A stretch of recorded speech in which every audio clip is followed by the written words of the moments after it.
우선 로마서 10장 2절에서 3절에 있는 말씀 보도록 하겠습니다. 네, 로마서 10장 2절에서 3절의 말씀. 로마서 10장 2절에서 3절. 제가 많이 안 기다리고요. 말씀을 어디 찾아라라고 하고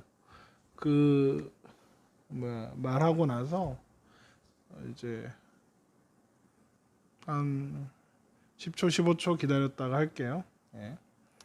자, 로마서 10장 2절에서 3절 읽겠습니다. 내가 증언하노니 그들이 하나님께 열심히 있으나 올바른 지식을 따른 것이 아니니라. 하나님의 의를 모르고 자기 의를 세우려고 힘써 하나님의 의에 복종하지 아니하였느니라. 이렇게 되어 있습니다.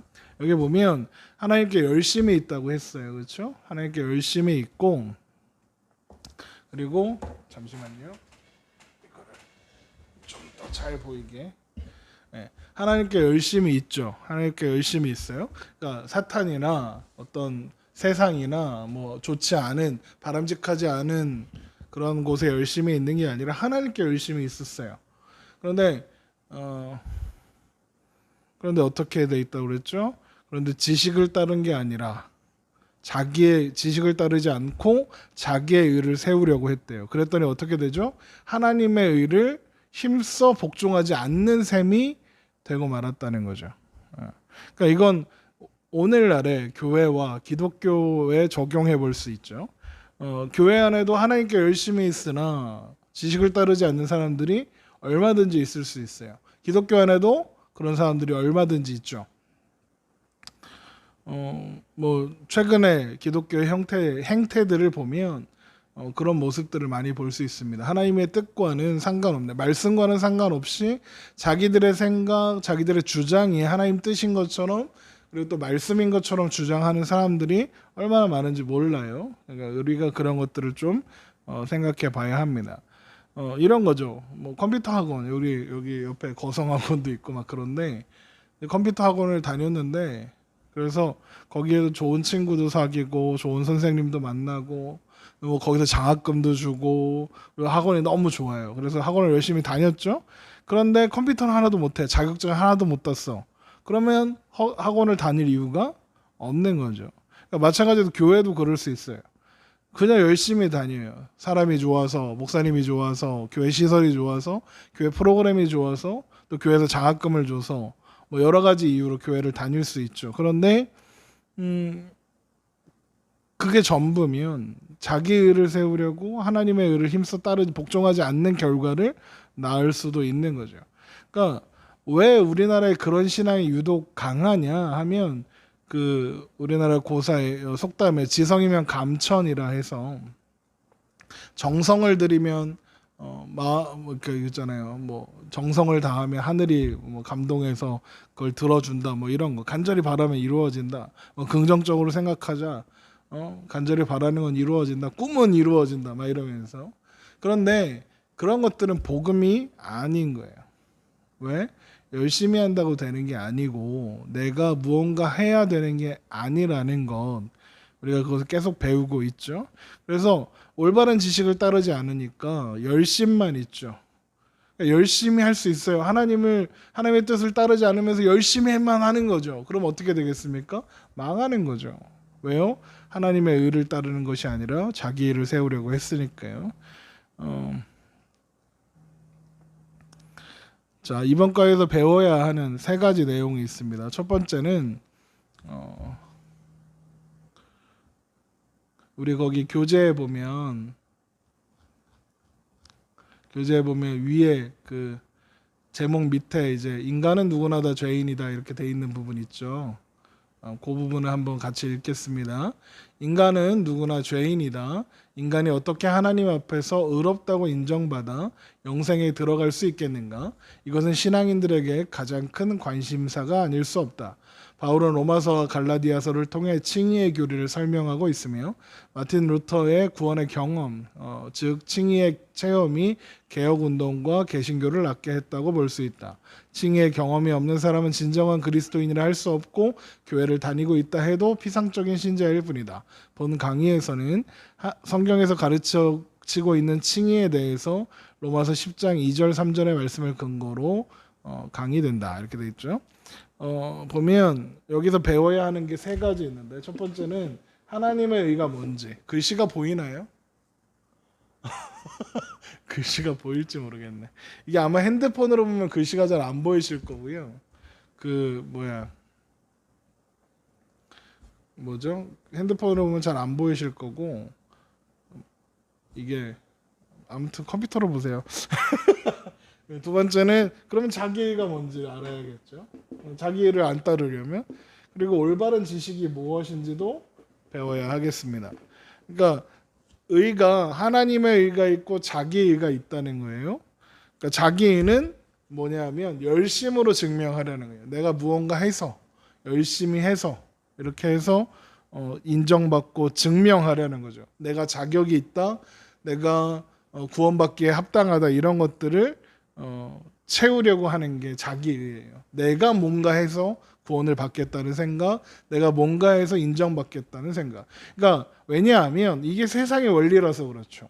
세상은 자기의로 자기가 열심히 하면 노력한 만큼 인정을 받을 거라고 가르쳐요. 그러니까 우리가 그거에 익숙해져 있다 보니까 그렇게 신앙생활도 하려고 하죠. 그런데 내가 하는 것으로 부족할 것 같으면 어떻게 해야죠? 다른 사람의 이름을 빌리죠. 예를 들면 나는 별로 이렇게 영향력이 없고 나는 뭐 이렇게 잘 하는 것도 없고 그럴 때 어떻게 합니까? 우리가 내가 누구 알아? 이거를 한단 말이죠.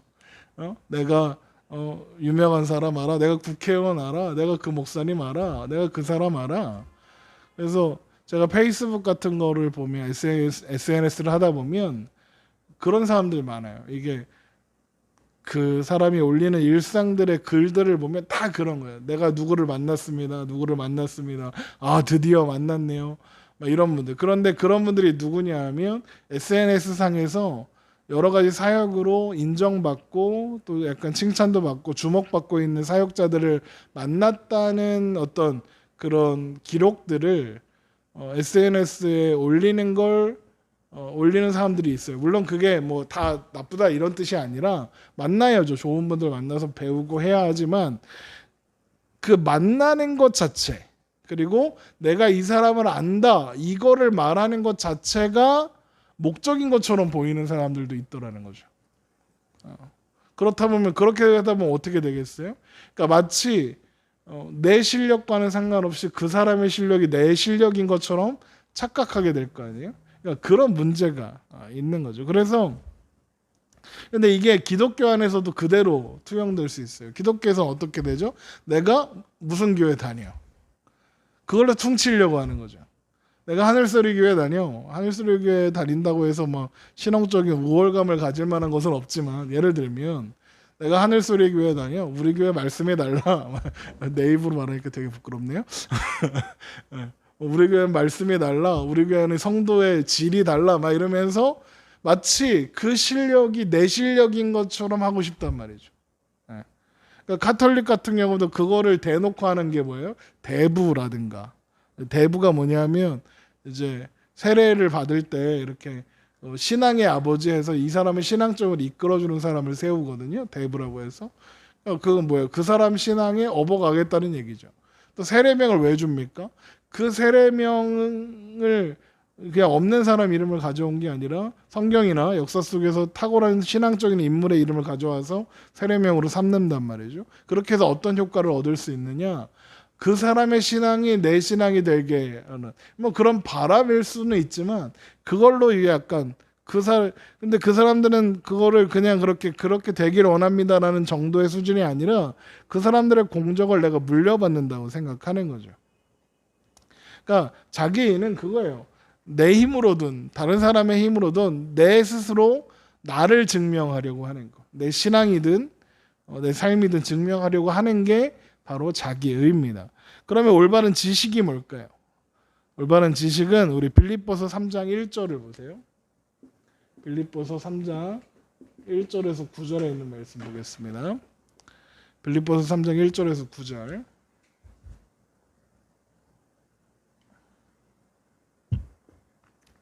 빌립보서 3장 1절에서 9절 보세요.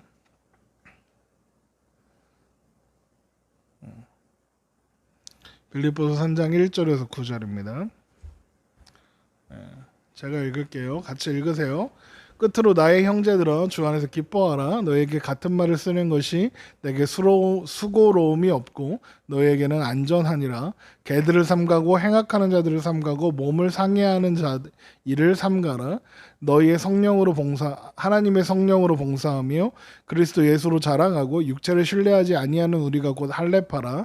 그러나 나도 육체를 신뢰할 만하며 만일 누구든지 다른 이가 육체를 신뢰할 것이 있는 줄로 생각하면 나는 더욱 그러하리니 나는 8일 만에 할례를 받고 이스라엘 족속이요 베냐민 지파요 히브리인 중에 히브리인이요 율법으로는 바리새인이요 열심으로는 교회를 박해하고 율법의 의로는 흠이 없는 자라.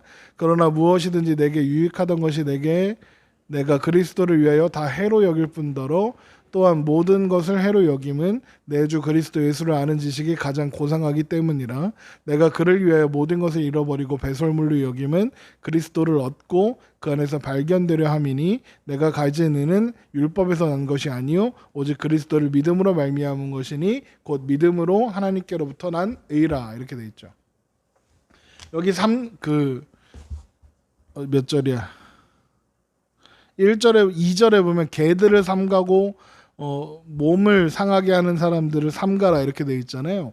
이 개들은 누구냐면 육체를 신뢰하는 자. 그러니까 육체적인 몸을 가지고 무언가에서 자신을 증명하려는 자들이에요. 여기에서는 할례파라는 거예요. 할례파가 뭐냐면 할례를 받아야 한다. 할례를 받아야 구원받을 수 있다라고 주장하는 사람들이에요. 그러니까 이 사람들은 어떤 사람들이었냐면 바울이 이렇게 복음을 전하면서 선교지들의 교회를 세우면서 이렇게 돌아다니잖아요. 이렇게 돌아다니면 그 선교지를 따라다니면서 바울이 전한 복음을 혼란케 하는 사람들이었어요. 그러니까 쉽게 말하면 이단들이죠. 이 이단들이 가르치는 핵심적인 내용이 무엇이었냐? 할례가 없으면 구원을 받을 수 없다. 그러니까 이런 거예요. 예수 믿지 말자는 게 아니야. 예수 믿어야지. 예수님 믿는데 예수만 믿어서는 되는 게 아니야. 할례도 받아야 돼. 거기에 이제 할례와 함께 같이 제시하는 게 안식일도 지켜야 돼. 너희가 몸으로 증명해. 믿음이 보여? 보이는 게 있어야 될 거 아니야. 할례가 보이는 거야 라고 이야기하면서 그거 하지 않으면 구원 못 받아 라고 이야기하는 사람들이 있었다는 거죠. 그런 사람들을 가리켜 바울이 개들이라고 하죠.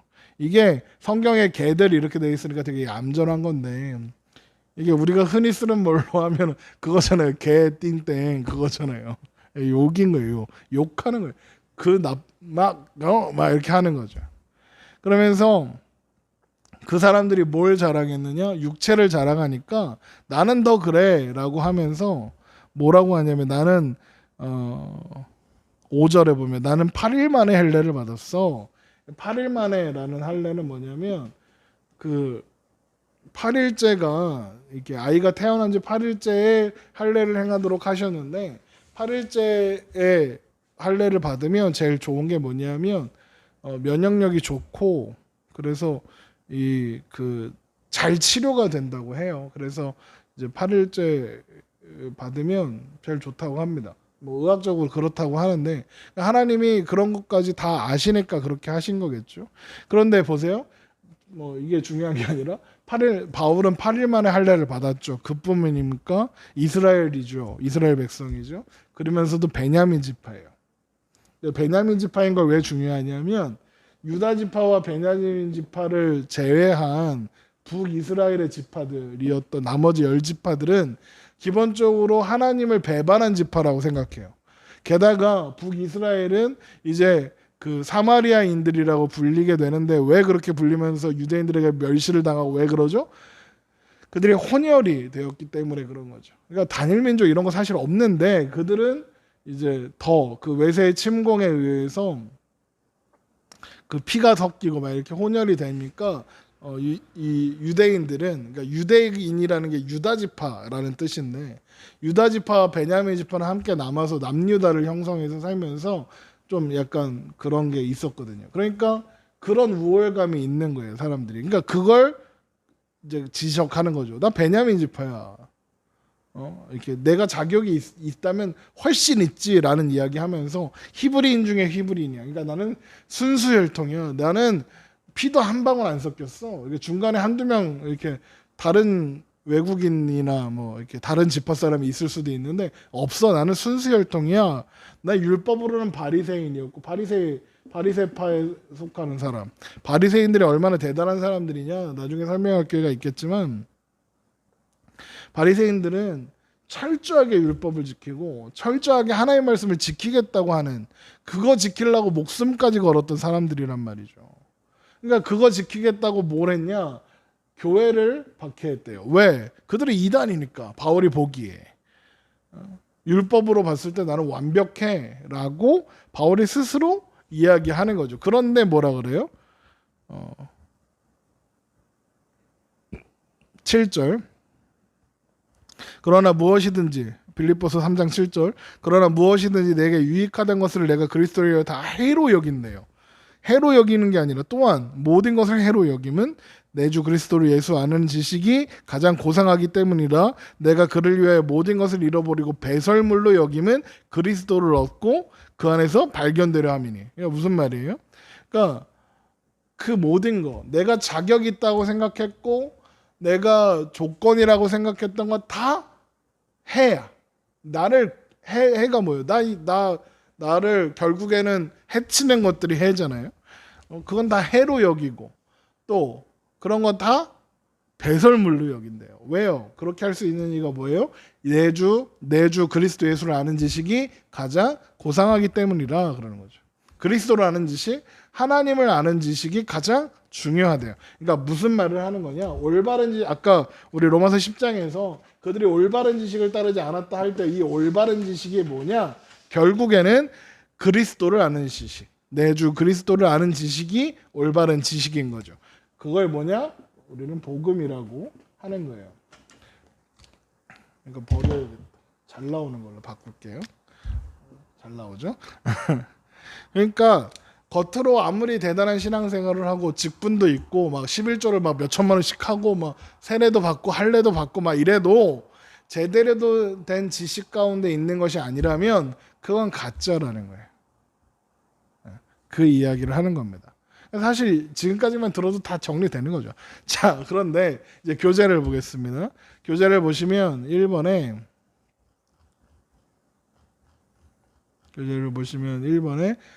의롭다 하심에 대한 잘못된 개념 해갖고 세 가지가 있죠. 점진적으로 진행된다는 개념, 형식에 의하여 이루어진다는 개념, 선행이나 공덕에 의해서 의롭게 된다는 개념 이렇게 세 가지가 있는데 하나씩 봐요. 그러니까 왜 이걸 봐야 하냐?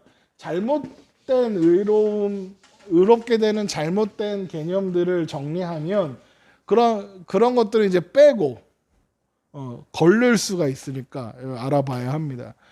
첫 번째 점진적으로 진행된다. 이게 다 비슷한 말이긴 한데 점진적으로 진행된다는 게 뭐냐면 그러니까 예를 들어서 의가 100점 맞는 거라면 우리는 처음에 0점으로 시작한다는 거예요. 0점에서 시작해서 어떻게 하면 1점씩 쌓아가는 거죠. 마일리지 쌓듯이. 마일리지를 쌓아서 100점까지 다 가면 의롭다 이렇게 된다는 거죠. 대부분 안식교나 율법주의 교파들, 카톨릭 이런 것들이 이렇게 이야기해요. 그러니까 이거를 하기 위해서 뭔가 하겠죠. 그래서 예를 들면 카톨릭 같은 경우 뭐 세례도 하고 고해성사도 하고 미사도 하고 성찬 뭐 이런 거를 통해서 이 점수 마일리지가 채워져 간다는 거예요. 그게 2번이죠. 형식에 의해서 이루어진다는 거. 그리고 또 밑에도 선행이나 공덕에, 그러니까 이 마일리지를 선행으로 공덕으로 쌓아가야 한다고 생각하는 거죠. 그러니까 나중에는 이제 이게 중세시대 때 이게 어떻게 부패하게 되냐면 그 면죄부라는 게 나오기 시작하죠. 면죄부가 뭡니까? 죄를 까주는 거죠. 용서해주는 면죄부인 거예요. 그러니까 이런 얘기가 있어요. 이렇게 면죄부를 이제 사실 이거 면죄부 왜 팔았냐면 성 베드로 성당 지으려는데 돈이 없어갖고 이거 면죄부 판 거란 말이죠. 그런데 그게 그렇다고 이야기하면 안 되잖아요. 그러니까 그래서 이 면죄부 팔 때 어느 지경이었냐면 막 이미 죽은 사람 것도 살 수 있었고, 그리고 이제 앞으로 지을 죄에 대해서 미리 면죄부를 살 수도 있고 그랬어요. 그러니까 미리 면죄부를 샀는 거예요. 그래서 어떤 사람이 와서 앞으로 지을 죄에 대한 면죄부를 살 수 있습니까? 아, 물론 살 수 있지. 그건 당장 팔아먹어야 되니까. 팔았죠. 그래서 그 면죄부를 산 사람이죠. 근데 이제 면죄부를 다 팔고 나서 그 면죄부를 판 이제 돈을 이제 마차에 싣고 이렇게 교황청으로 돌아갈 거 아닙니까? 돌아가는데 아까 그 사람 미래에 지을 죄에 대한 면죄부를 산 사람이 그 마차를 공격해요. 그래서 마차에 있는 그 면죄부 판 돈을 다 이렇게 훔치는 거야. 그러면서 그 면죄부 판 주교한테 신부한테 그러는 거죠. 나는 죄 없죠. 왜요? 미래에 대한 그 미래에 저지를 죄에 대한 면죄부도 이미 샀으니까. 그러니까 무슨 말이냐면 이런 말도 안 되는 코미디 같은 게 생각되는 거죠. 창세기 15장 6절을 보세요. 창세기 15장 6절. 우리 다음 시간에 창세기 배울 때 볼 말씀이긴 한데 창세기 15장 6절입니다. 창세기 15장 6절.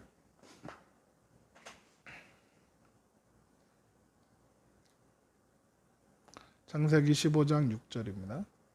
보면 아브라함이 여호와를 믿으니 여호와께서 이를 그의 의로 여기셨다 이렇게 되어 있죠. 믿으니까 의로 여기셨어요. 그러니까 뭐냐면 마일리지 쌓듯이 의로움을 채워간 게 아니라는 거예요. 그렇죠?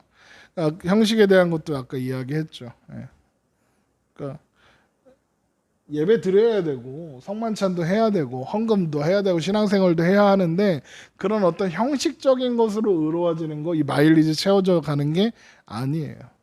또 이거 선행으로 마일리지 채울 수 있는 것도 아니에요. 그러니까 뭔가 선을 이렇게 채워갈 수 없어요.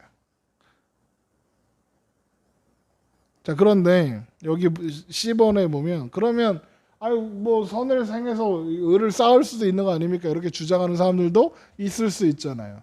성경은 뭐라고 하고 있느냐? 예레미야 13장 23절 보세요.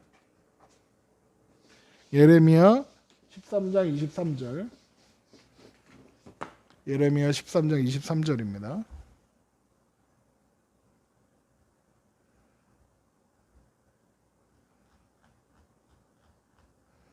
예레미야 13장 23절. 네, 보세요. 예레미야 13장 23절. 거기 보면 구스인이 그의 피부를 표범이 그의 반점을 변하게 할 수 있느냐? 할 수 있을진데 악에 익숙한 너희도 선을 행할 수 있으리라. 이렇게 돼 있어요. 이게 무슨 말이냐? 구스인은 이제 흑인을 말하는 거예요. 흑인이 자기 피부색을 바꿀 수 있나요? 이 얘기 언제 했더니 요즘엔 성형해서 되던데요. 막 이런 얘기 하던데 그거 말고 이렇게 자연스럽게 자기가 노력해갖고 그 피부색을 바꿀 수 있습니까? 당연히 못 바꾸죠. 그렇죠? 그리고 표범이 그 줄무늬를 바꿀 수 있습니까? 못 바꿉니다. 그렇죠? 그 얘기하는 거예요. 그런데 그게 가능하다면 너도 선을 행할 수 있을 거야. 이렇게 얘기하는 거죠. 무슨 말입니까? 그러니까 이제 악을 행하는 우리가 어떻게 그 다윗의 고백처럼 출생할 때부터 죄인인 우리는 선을 행할 수 없다. 그러니까 선을 가지고 구원받지 못한 자가 선행을 해서 구원받을 수 없다. 의로워질 수 없다. 이야기하는 거죠.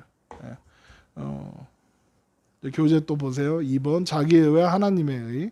자기의는 뭐냐? 지금까지 잘못된 개념에 대해서 이야기했잖아요. 노력이나 공로나 선행, 자기가 뭔가 노력해서 의롭다함을 받으려고 하는 거죠. 인정받으려고 하는 겁니다. 그러면 어떻게 될까요? 의를 얻을 수 없는 거죠. 로마서 3장 20절 보세요. 로마서 3장 20절. 로마서 3장 20절입니다.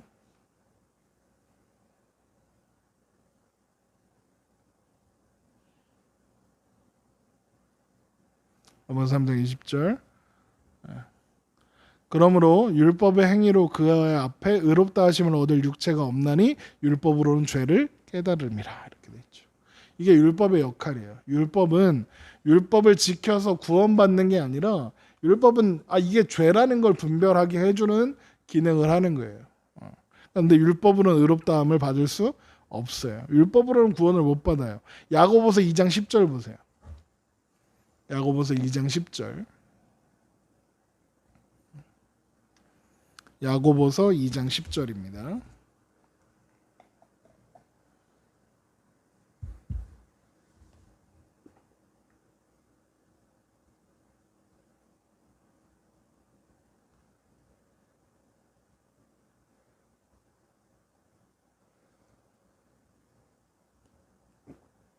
야고보서 2장 10절입니다.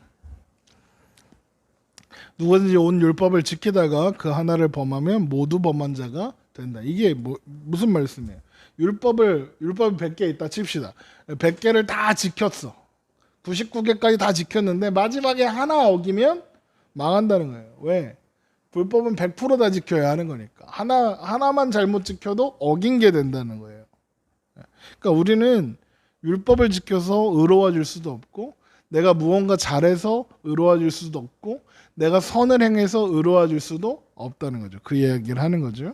하나님의 은혜는 뭐냐? 거기 교재에 보면 하나님께서 이루신 의고 예수 그리스도를 통해서 이루신 의래요. 그러니까 하나님이 주셔야 하는 거죠. 그러면서 이제 칭의, 의롭다 하심의 성경적 개념이 무엇인지 볼 거예요. 첫 번째는 전가된 의라고 했어요. 전가가 뭐냐? 나한테 없는데, 나한테 원래 없는 걸 누가 주는 거예요. 그게 전가된 의라고 생각하면 됩니다. 교재 보면 예수 그리스도의 의를 우리에게 전가하신다.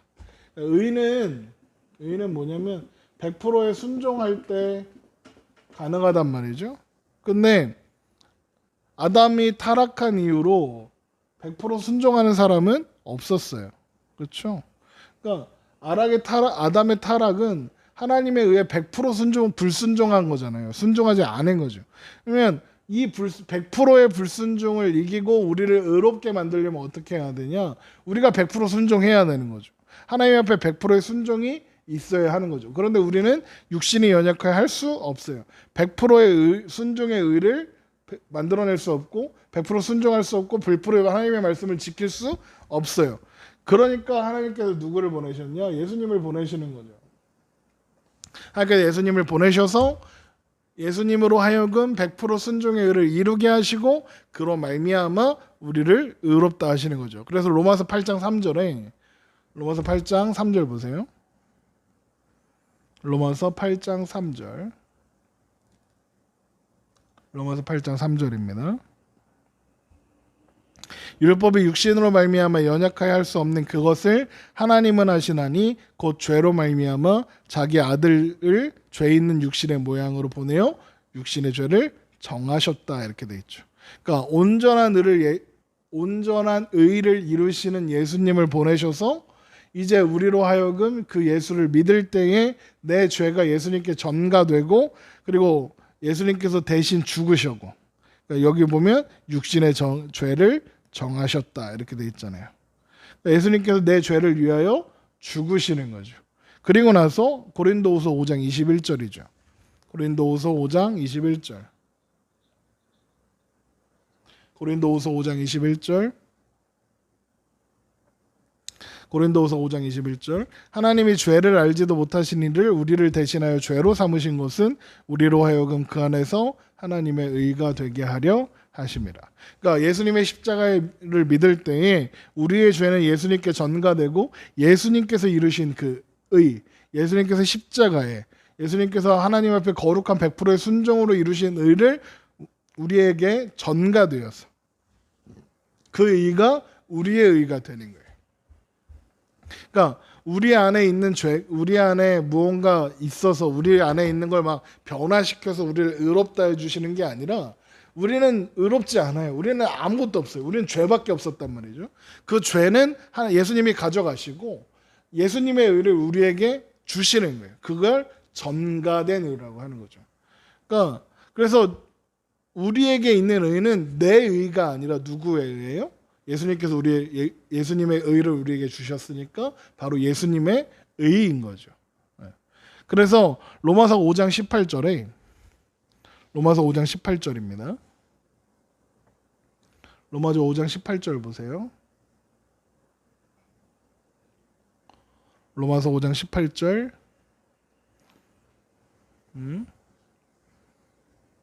네, 로마서 5장 18절입니다. 로마서 5장 18절.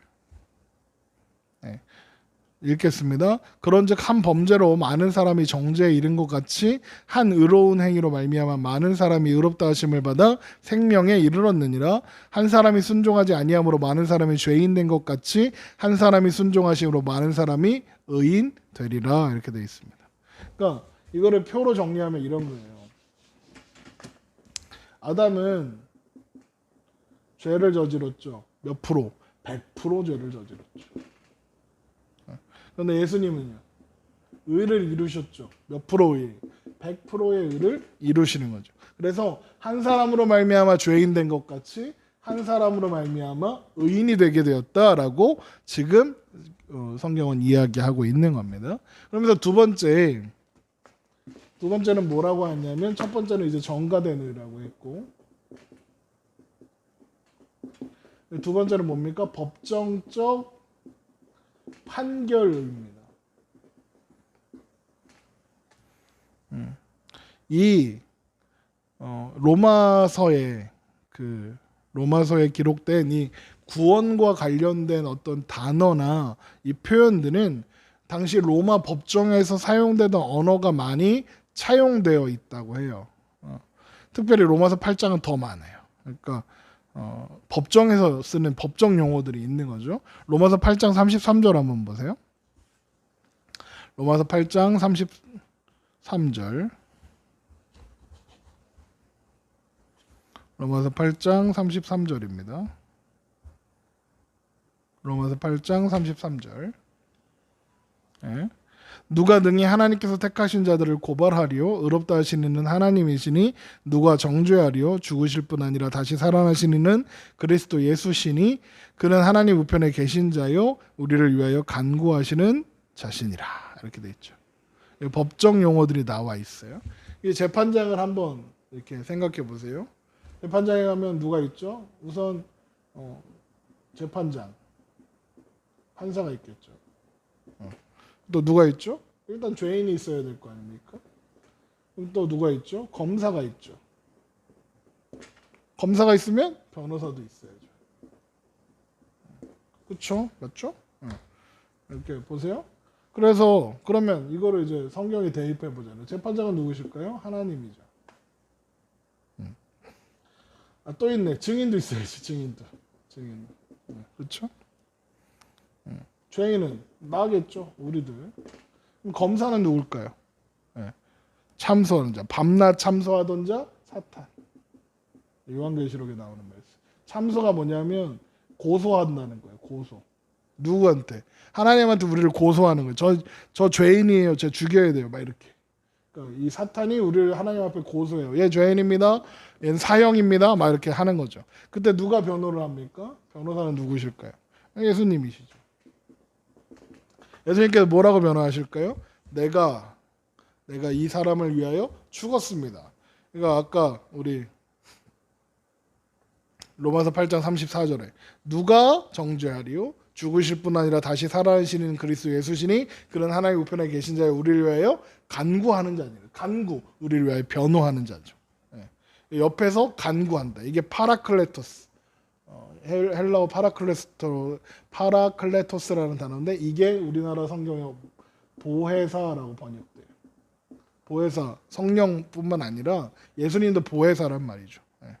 그러니까 보혜사는 예수님이고 또 다른 보혜사는 성령님이에요. 어쨌든 근데 이때 예수님께서 얘는 죄인이 아닙니다. 내가 그를 위해 죽었습니다라고 막 이렇게 내가 죄값을 다 치렀습니다라고 변호하실 때 증인이 나서는 거죠. 증인이 나서서 내가 봤습니다. 내가 이렇게 보증합니다. 그거 사실입니다. 라고 이야기하는 거죠. 이게 누굴까요? 성령님이신 거죠. 에베소서 1장 13절 보세요. 에베소서 1장 13절. 에베소서 1장 13절입니다.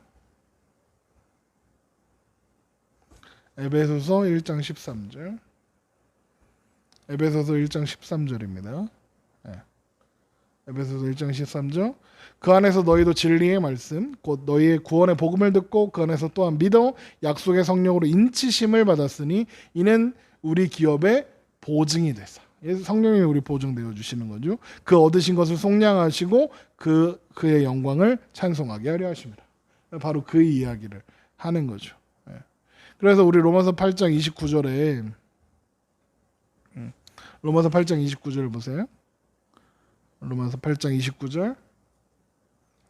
로마서 8장 29절입니다. 보세요. 하나님이 미리 아신 자들을 또한 그의 아들의 형상을 본받게 하기 위하여 미리 정하셨으니 이는 그로 많은 형제 중에서 맏아들이 되게 하려 하심이라. 또 미리 정하신 그들을 또한 부르시고 부르신 그들을 또한 의롭다 하시고 의롭다 하신 그들을 또한 영화롭게 하셨느니라. 이렇게 되어 있는 거죠. 그러니까 이게 하나님이 우리를 구원하시는 여정인 거죠. 그런데 보세요. 누가 능히 하나님께서 택하신 자들을 고발하리요. 의롭다 하시는 하나님이시. 이게 무슨 말이냐? 하나님이 판결을 내주시는 거예요. 재판장이 판결을 내는 거예요. 너 얘 의인이야. 의인이라고 판결하니까 어떻게 됩니까? 누가 고발하리요. 누가? 사탄이 이제 더 이상 고발할 수 없다는 거죠. 그러니까 재판장이 판결을 내리면 검사가 아니면 이건 가짜예요. 재판장 의롭지 않습니다. 재판장 가짜입니다. 막 이러면서 할 수 없죠. 왜요? 재판장이 한번 때리고 나면 끝이에요. 그렇죠. 그러니까 가장 높으신 하나님, 재판장 되신 하나님께서 나를 의롭다고 선포하셨어요. 그러면 누가 우리를 고발할 수 있겠어요? 아무도 고발을 못하죠. 그리고 이제 그 하나님께서 우리를 의롭다 하신 하나님께서 우리를 영화롭게 하시는 거죠. 그리고 그 기업에 성령님이 보증이 되어 주시는 거예요. 그래서 로마서 8장 28절에 우리가 알거니와 하나님을 사랑하는 자 곧 그의 뜻대로 부르심을 입은 자들에게는 모든 것이 합력하여 선을 이루니라. 모든 것, 우리의 모든 것이 합력하여 하나님께서 시작하신 구원하심의 영원까지 완전한 자리에 이르기까지 모든 것이 합력하여 선을 이루게 하신다는 이야기인 거예요. 로마서 8장 26절 보세요. 이와 같이 성령도 우리의 연약함을 도우시나니 우리는 마땅히 기도할 바를 알지 못하나 오직 성령이 말할 수 없는 탄식으로 우리를 위하여 친히 간구하시니라. 우리의 구원에 성령님이 더 관심이 많아요. 우리가 하나님 앞에 온전해지는 것에 성령님이 더 관심이 많으셔서 말할 수 없는 탄식으로 우리를 위하여 하나님 앞에 기도하신대요. 그러니까 정리하면 이런 거죠. 성자 예수님께서 우리를 위해서 우리의 죄를 담당하시고 죽으셨어요. 성령 하나님께서 우리의 구원을 보증해 주세요. 우리의 기업을 보증해 주시죠. 그리고 성부 하나님께서는 어떻게 하시느냐? 그 의로움을 우리를 의롭다고 선포하시는 거예요. 그러니 누가 우리를 하나님께서 택하신 자들을 고발하겠어요? 이걸 믿는 것이 지식을 따르는 거예요. 하나님이 나를 의롭다고 선언하셨다. 이거. 그래서 어떤 상황도 우리를 그리스도의 사랑에서 끊을 수 없다라고 이야기하는 거예요. 보세요. 로마서 8장 38절. 내가 확신하노니 사망이나 생명이나 천사들이나 권세자들이나 현재일이나 장래일이나 능력이나 높음이나 깊음이나 다른 어떤 피조물이라도 우리를 우리 주 그리스도 예수 안에 있는 하나님의 사랑에서 끊을 수 없으리라. 그 어떤 것도 끊을 수 없다는 거죠. 교재 보세요. 무죄 판결을 받음을 의미한다. 하나님께서 무죄 판결하셨다는 거죠. 또 무죄 판결하심으로 어떻게 됩니까? 감옥에 죄 가운데 있었다면 이제 의인이 되는 거죠. 무죄니까. 그렇죠? 신분이 변하는 거죠. 법적 지위가 바뀌는, 피의자에서 일반인으로 바뀌는 거죠. 그래서 3번 중생이 상태의 변화라면 칭의는 신분의 변화다. 무슨 말인지 아시겠죠? 중생은 거듭나는 거니까 우리의 상태가 변하는 거죠. 근데 칭의는 신분이 바뀌는 거죠. 죄인이었다가 하나님의 자녀로, 하나님의 백성으로 그 신분이 바뀌는 거죠. 자, 그런데 문제가 있어요. 하나님이 의롭다고 칭해 주셨단 말이죠. 하나님이 의롭다고 선언하셨단 말이죠. 그러면 우리가 진짜 의로운 거예요? 우리는 진짜 의로운 건가요? 우린 거룩한가요? 아니란 말이죠. 그런데 하나님은 우리한테 뭐라고 하시냐? 성도라고 해요. 성도가 뭐죠? 거룩한 물이라는 뜻이란 말이에요. 거룩한 물이. 우리는 거룩하지도 않은데 왜 하나님 우리를 거룩하다고 하시는 걸까요? 보세요. 성전 무슨 뜻이죠? 거룩한 집이란 뜻이죠. 교회를 거룩한 집 성전이라고 하잖아요. 건물이 거룩해서 성전이 거룩하나요? 아니란 말이죠. 거룩하게 구별했기 때문에 성전을 거룩한 성전, 성전이라고 부르는, 거룩한 집 성전이라고 부른단 말이죠. 성도도 결국엔 뭐냐? 우리는 여전히 죄가 있죠. 그런데 하나님께서 우리를 거룩하게 구별하셨다는 뜻인 거예요. 거룩하게 구별하셔서 어떻게 했느냐? 예수 그리스도의 의로 우리를 덮어주시는 거예요. 우리 덮어주신 의 넘어갑니다. 로마서 4장 6절 보세요. 로마서 4장 6절. 로마서 4장 6절입니다. 로마서 4장 6절. 로마서 4장 6절. 일한 것이 없이 하나님께 의로 여기심을 받은 사람의 복에 대하여 다윗이 말한 바 불법이 사함을 받고 죄가 가려짐을 받은 사람은 복이 있고 주께서 그 죄를 인정하지 아니하실 사람은 복이 있도다 함과 같으리라. 아브라함과 다윗은 어떻게 보면 구약 성경을 대표하는 인물들이잖아요. 그런데 이 바울이 지금 뭐라고 하냐면 믿음으로 의롭다함을 받는 것은 아브라함과 다윗도 마찬가지라는 거죠. 그러니까 다윗도 그렇고 아브라함도 그랬다는 거죠. 의롭다함을 받았다는 거죠. 4장 5절 보세요. 이를 아니할지라도 경건하지 아니한 자를 의롭다 하시는 이를 믿는 자에게는 그의 믿음을 의로 여기시나니. 그리고는 4장 6절에 일한 것이 없이 하나님께 의로 여기심을 받는 사람의 복에 대하여 다윗이 말한 바 불법이 사함을 받고 죄가 가려짐을 받는 사람들은 복이 있고 주께서 그 죄를 인정하지 아니하실 사람은 복이 있도다 함과 같으리라 라고 하셨어요. 보세요. 아담과 하와가 죄를 짓고 그 수치를 그 죄를 가리려고 어떻게 하죠? 나뭇잎으로, 무화과 나뭇잎으로 가린단 말이죠. 그런데 가릴 수 있었습니까? 가릴 수 없었단 말이죠. 그러니까 어떻게 합니까? 하나님께서 그들을 에덴 동산에 쫓아내시면서 하나님께서 직접 옷을 만들어서 입혀주시죠. 가죽 옷을. 그러니까 인간은 스스로 그 죄를 가릴 수 없어요. 하나님께서 만드신 옷으로만 그 죄를 가릴 수 있단 말이죠. 그 가죽옷. 가죽옷이 뭐예요? 어떤 짐승이 죽어야 그 가죽이 생기지 않습니까? 근데 그 수치를 가리려면 아담을 죽이면 되는데 아담이 안 죽고 누가 죽어요? 짐승이 하나 죽는단 말이죠. 짐승을 죽여서 아담의 수치를 가리시는 거죠. 그래서 이걸 뭐라고 하냐면 원시복음이다 이렇게 얘기해요. 그러니까 우리가 열심히 해서 우리가 만든 옷으로는 우리의 수치를 가릴 수 없고 우리의 죄를 가릴 수 없는데 하나님께서 만드신 옷, 가죽 옷으로는 우리의 죄를, 우리의 수치를 가릴 수 있다는 거죠. 그러니까 하나님께서 우리에게 입혀주시는 옷이 있다는 거예요. 그 옷이 뭐냐? 갈라디아서 3장 26절 보세요. 갈라디아서 3장 26절. 갈라디아서 3장 26절. 너희가 다 믿음으로 말미암아 그리스도 예수 안에서 하나님의 아들이 되었으니 누구든지 그리스도와 합하기 위하여 세례를 받는 자는 그리스도로 옷 입었느니라. 이렇게 되어 있어요. 그러니까 그리스도로 옷 입었어요. 그런데 그 옷이 어떤 옷이냐? 예수의 피로 희게한 옷이다. 이렇게 되어 있어요. 요한계시록 7장 14절. 요한계시록 7장 14절 보세요. 그 옷이 어떤 옷이냐? 요한계시록 7장 14절. 내가 말하기를 아직 안 찾았나? 요한계시록 7장 14절.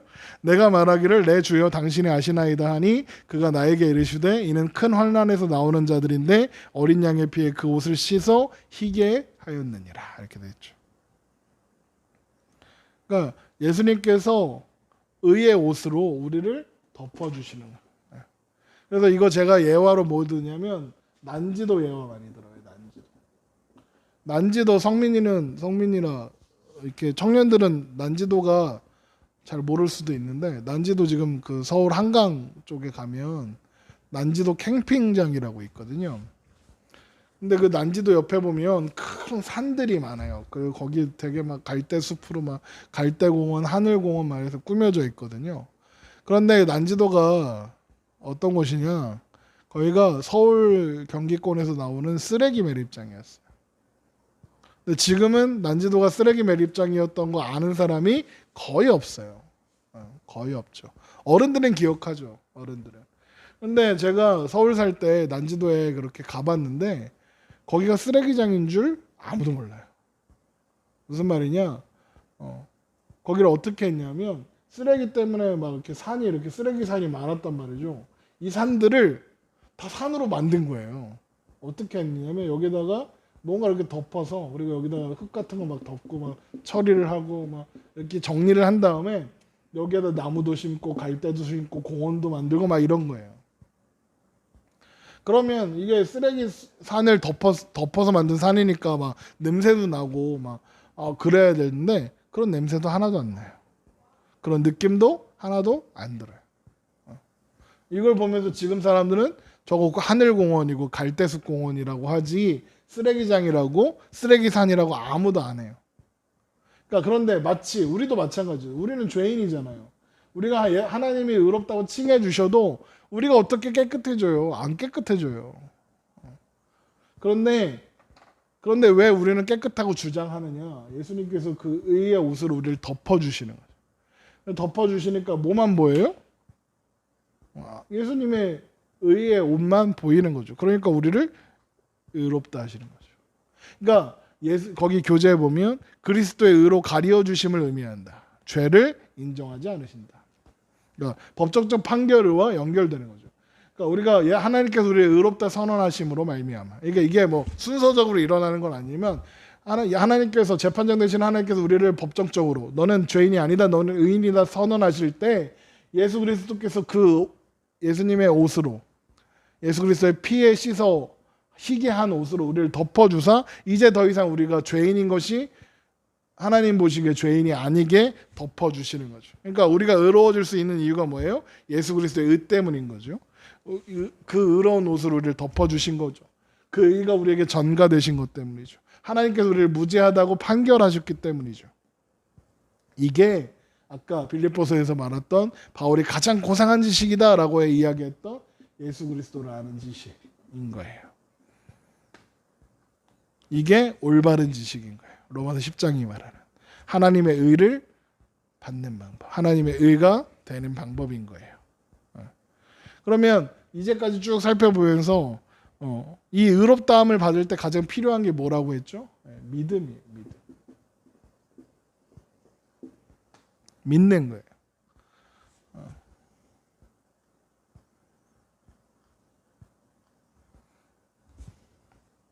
지금 교재 어디로 갔냐면 믿음으로 받음 거기로 간 거예요. 이삭의 아들이 있어요.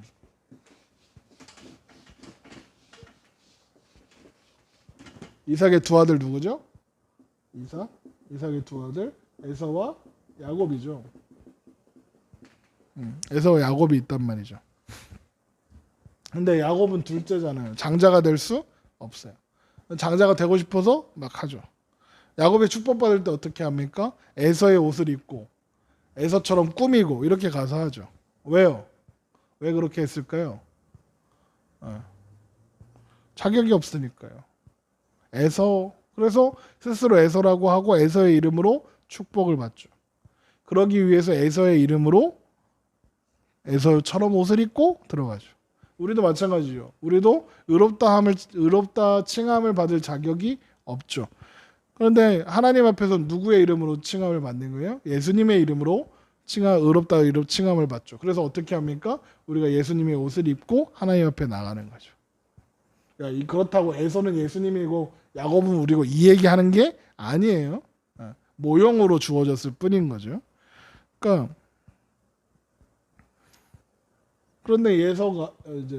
그런데 야곱이 이렇게 사기쳐서 축복 받고 도망간 다음에 에서가 오니까 이삭이 어떻게 하죠? 야곱한테 준 그 복 취소하나요? 취소 안 한단 말이죠. 취소 안 하고 그냥 에서에게는 어찌 보면 저주를 해요. 왜 그럴까요? 왜 그런 일을 할까요? 이삭은 그게 하나님 뜻이라고 믿는 거예요. 하나님께서 한번 선포하게 하신 것은 하나님께서 말씀하셨으므로 반드시 이루어진다. 그렇게 이야기하는 거죠. 자, 그러면 정리하면서 마지막으로 질문이에요. 그럼 우리가 하나님 앞에 의인이잖아요. 그렇죠? 근데 죄 져요, 안 져요? 져요. 그렇죠? 하나님께서 우리를 의롭다 하시고 의인이라 하시고 하나님의 자녀를 삼아 주셨어요. 그런데 우리가 죄를 지어요. 그럼 하나님은 이 죄를 어떻게 하실까요? 죄로 보실까요? 안 보실까요?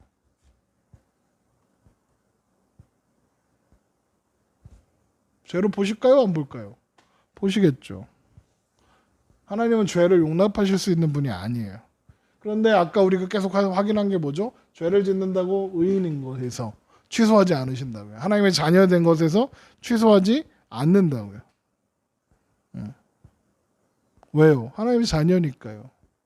그래서 우리 교재에 보면 신자의 죄는 징계로 다스리신다 이런 이야기가 있죠. 징계는 하세요.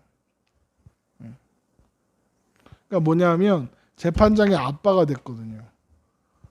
재판장이었던 분이 우리 아빠가 됐어요. 그 아빠가 나를 버리지 않아요. 하나님의 약속을 포기하지 않아요. 제가 맨날 예화 들었던 건데 제가 우리 큰딸을 데리고 시골에 놀러 갔다고 했었잖아요. 놀러 가면 이게 하루는 비가 오는 거죠. 비가 와서 밖에 이제 지금은 없어졌는데 이렇게 마당에 흙바닥이 막 있고 물도 막 고이고 한단 말이에요. 비 오면 그럼 거기 가면 안 되잖아요. 그렇죠? 근데 우리 큰애가 어렸을 때 물만 보면 환장을 해가지고 비가 막 오는데 비도 물이니까 환장하는 거죠. 나가고 싶어서 나가지 말라고 이렇게 해놨죠. 그랬더니 얘가 어떻게 해요? 조용해서 보니까 벌써 나가서 놀고 있는 거야.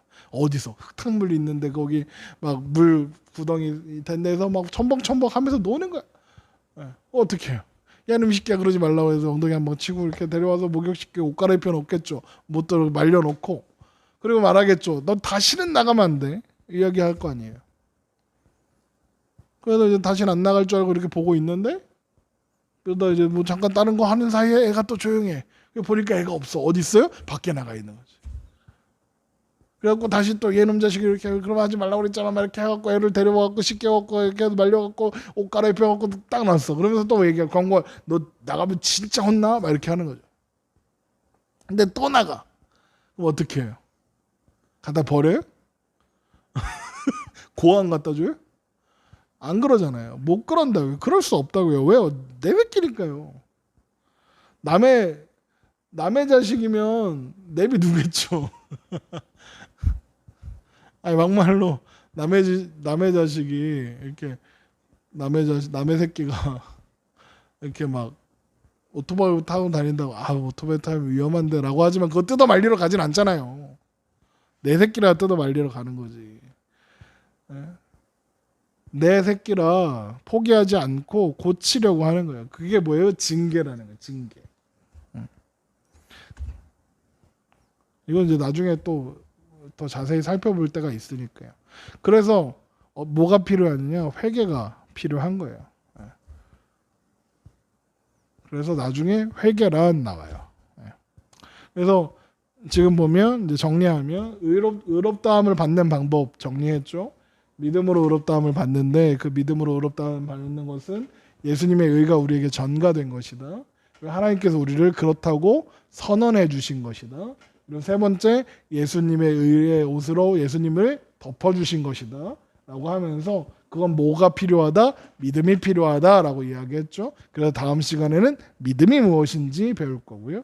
그런데 의인인 우리가 죄를 진다고요? 안 진다고요? 진다고요. 지면 어떻게 하신다고요? 징계가 있다고요. 그렇죠? 그럼 어떻게 해야 될까요? 죄를 짓는 우리는 부모가 자녀를 훈육할 때 잘못한 걸 지적하고 혼낼 때 자녀가 어떻게 해야 돼요? 잘못했어요. 다시는 안 그렇게 해야죠. 그게 뭐예요? 회개예요. 그래서 그 다음 강의가 회개가 되는 거죠. 예. 그렇게 이제 살펴볼 거예요. 자, 이제 그 강의는 마쳤고요. 질문 있으시면 하시고 지금 제가